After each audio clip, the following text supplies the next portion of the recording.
Ito naman si Goya. Panay linis lang siya. Oh, may sariling mundo rin ito, pero pag ito yung naging hyper, ay nako. Oh, 'di ba? Ay, habang yung dalawa naglalaro sa gilid, ito yung dalawa. Ayan. Ito yung dalawa. Siya, may sariling mundo siya. 'Di ba? Ayan. Andyan sa sapaanan ko. Nag-ano lang siya, naglilinis. Tama na ako ng itlog. Pero ito yung ano alam mo sa totoo lang, ito yung parang unang nagbinata sa kanila. Alam nyo yon yung, basta, siya yung pinakaunang nagbinata.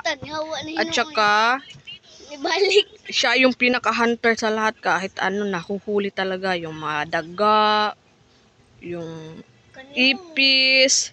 Tapos alam nyo yung ginagawa niya, niyayabang niya sa mga kapatid niya. Dinadala niya yung ano, yung kunyari nakahuli siya ng daga, dinadala niya, pinapakita niya sa mga kapatid niya, parang sinabi niya, oh, may huli ako, kayo wala, yung ganun. Mayabang ito eh. Ayan o.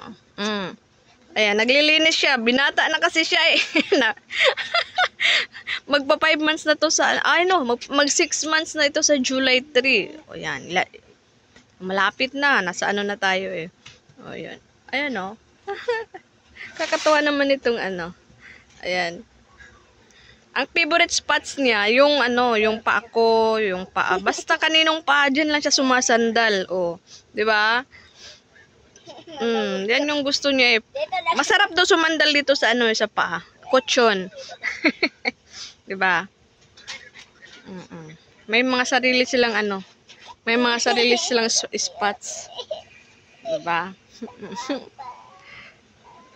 Ano na, Choco? Ito yung aking hunter.